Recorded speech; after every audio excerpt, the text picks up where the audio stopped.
자, 우리가 맹수를 만나면 막 심장이 두근거리고 근육도 긴장되고 뭐 눈동자도 커지고 도망가야 되니까 그렇죠. 싸울 수는 없잖아요. 네. 이게 이제 일종의 뇌 경보 장치인데 이 공황 장애는 이 뇌 경보 장치가 좀 잘못 오작동하는 거라면서요. 그렇죠.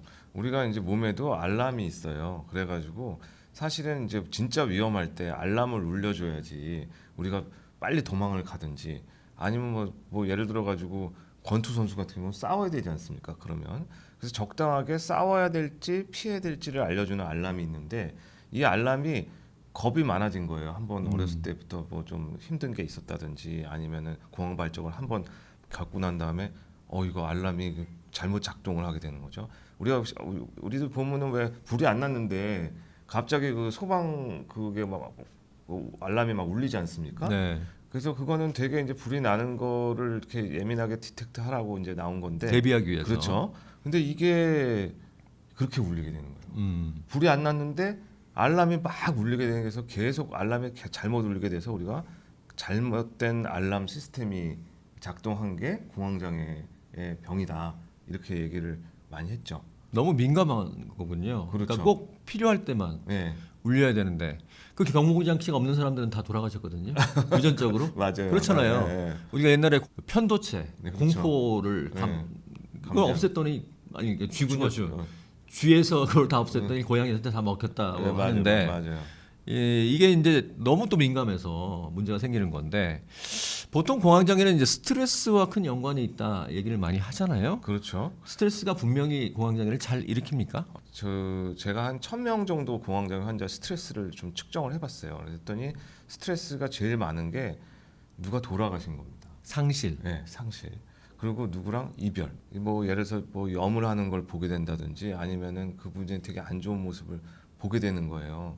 그리고 사람들이 너무 옆에서 막 울고불고 하니까 감정이 막 격해지면서 그 편도가 음. 오작동하게 되는 거죠. 근데 편도가 이 잘못된 알람 시스템에 큰 역할을 하게 되는 거예요. 그래서 편도가 오작동하게 되면은 갑자기 계속 별거 아닌 그 스트레스가 와도 계속 그게 알람이 울리게 되는 거죠. 근데 보통은 이제 그래서 제가 공황 약간 예민하신 분들, 불안 민감성이 높은 분들한테는 뭐라고 얘기하냐면 그런 거 보지 마시라고 해요. 네. 그러니까 놀랄 만한 거. 그래서 상갓집에 마음에 쓰는 상갓집을 가고 나면 그 다음에 굉장히 힘든 순간이 옵니다. 그러니까 상갓집에 요새 안 가는 게 뭐 그 예의는 아니지만 그래도 그런 경우는 가지도 말고 보지도 말고 잠깐은 너가 안정을 좀 취해라.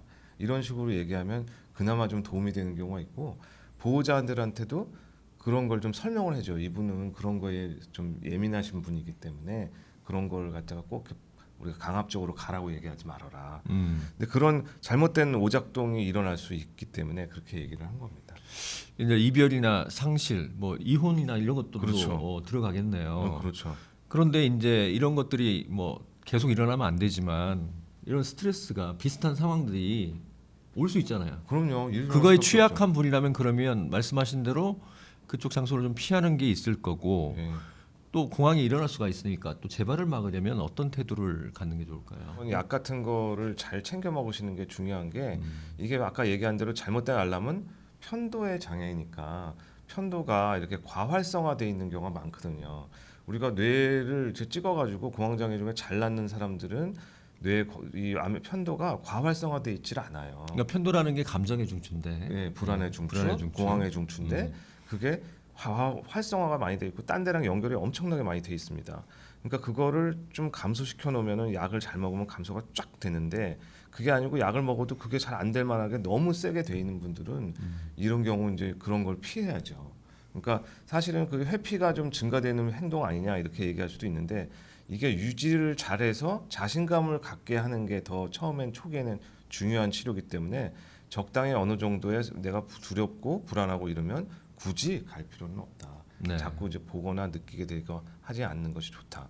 그런 거 그걸 좀 나중에는 또 그런 스트레스에 대해 내인력이 생겨요. 치료를 잘 받으면 그러니까 받아들이게 되는 게 생기니까 그러면은 그때는 좀 살짝 노출돼도 상관이 없죠. 단계별로 해야 되는 것도 중요한 것 같습니다.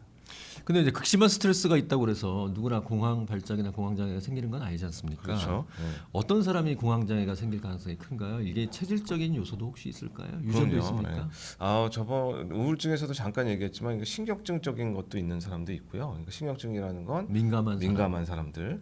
아까 얘기한 대로 불안 민감성이라고 해서 이것도 체질 중 하나예요. 그래서 일이 불안해야 되는데 불안에 대한 불안을 더 느끼는 겁니다. 그러니까 딴 사람들은 불안하면 그다가 다시 부교감 신경이 흥분해서 자동적으로 가라앉히게 돼 있는데 시간이 지나면 그렇죠. 그래서 사그라들죠. 원래 보통 그렇습니다. 근데 그 불안에 대해서 너무 민감해서 우리가 불안 민감성이 높은 사람들은 너무 불안하네. 어이구 불안하네. 심장 뛰나 봐. 죽는구나. 이렇게 가게 되는 거예요. 그러니까 죽는구나라는 그 공포까지 느끼게 되는 그 불안 민감성은 체질상 잘 변하는 건 아닙니다. 네. 그렇지만은 약을 먹게 되면 이게 새 체질이니까 약은 어느 정도 그걸 감소시켜 줄 수 있기 때문에 그렇게 계속 불안에 대한 불안이 생기지는 않게 도와줄 수 있습니다. 아까 말씀 들어보니까 편도체가 좀 편도 또는 편도체가 활성화되어 있다고 하는데 그러면 이것도 뇌에 약간 이상이 생기는 건가요? 그렇죠. 우울증하고 비슷합니다. 사실은 우울증의 사촌이라고 하기도 하고요. 우울증하고 또 공황장애도 같이 있는 경우가 많이 있습니다.